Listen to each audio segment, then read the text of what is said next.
弟兄姊妹平安，今天是2025年4月5号。今天的经文是诗篇126篇，出埃及记第12章21节到27节，约翰福音11章45节到57节。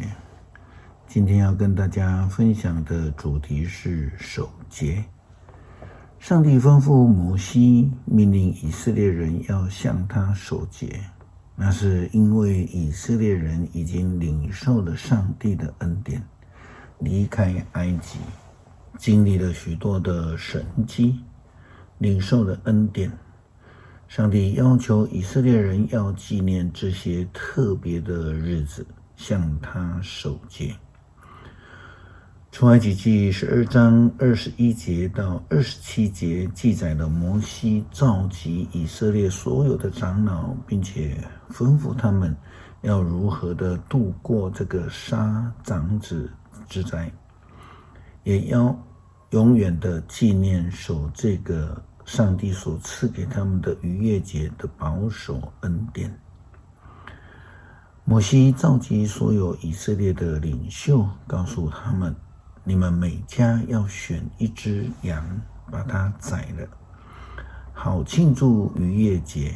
要拿一只牛膝草，浇盆里的血涂在门框和门楣上，一直到第二天早晨，无论谁都不准出门。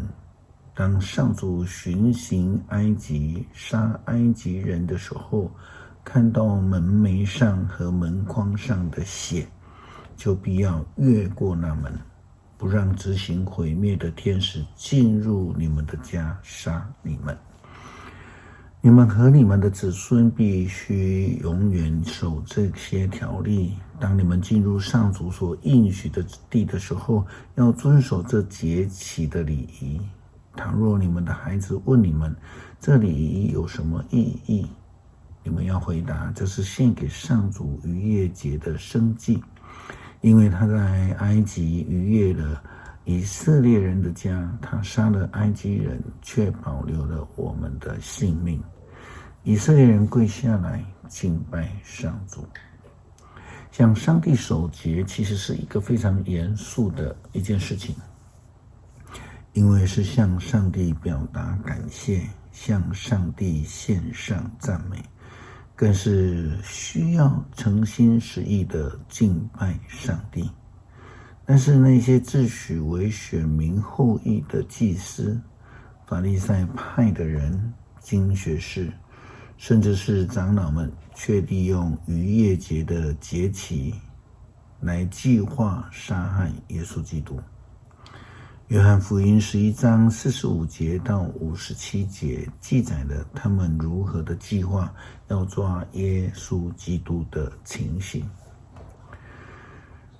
许多来探访玛利亚的犹太人看见耶稣所做的事就信了他，但也有些人回去见法利赛人，把耶稣所做的事向他们报告。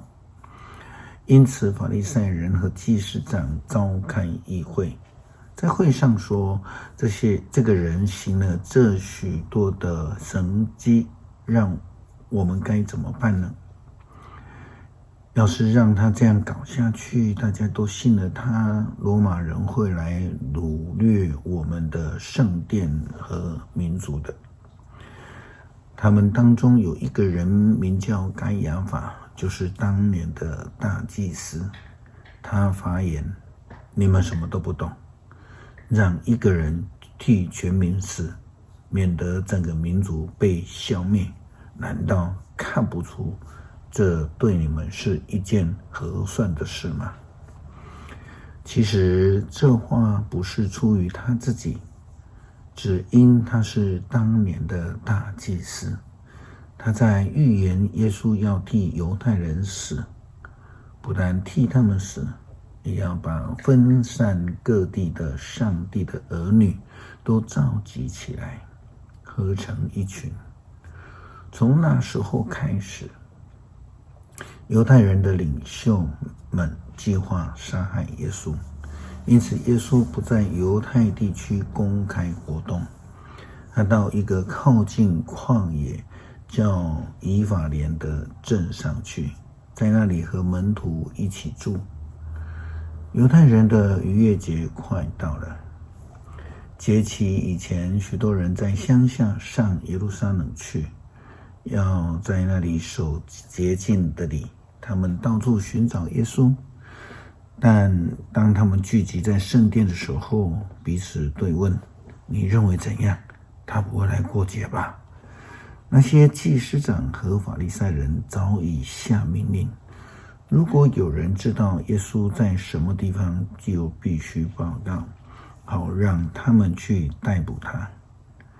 耶稣基督告诉井边的撒玛利亚妇人说，敬拜上帝必须要用心灵和诚实，而不是以嫉妒害人的心来利用敬拜上帝的节期。诗篇126篇。上主带我们返回西安的时候，我们像做了一场梦。我们欢笑，我们快乐歌唱。别的国家就议论说，上主为他们成就了大事。是的，上主为我们成就了大事。我们是多么的快乐啊！上主啊，求你把我们带回故土，像雨把水带回干枯的河道。愿含泪撒种的人都欢呼收割，带着种子流泪出去的人要抱着禾捆欢乐地回来。求主帮助我们学习诚心实意的敬拜，让我们懂得感谢，也愿意赞美。祷告是奉主耶稣基督的圣名求，阿们。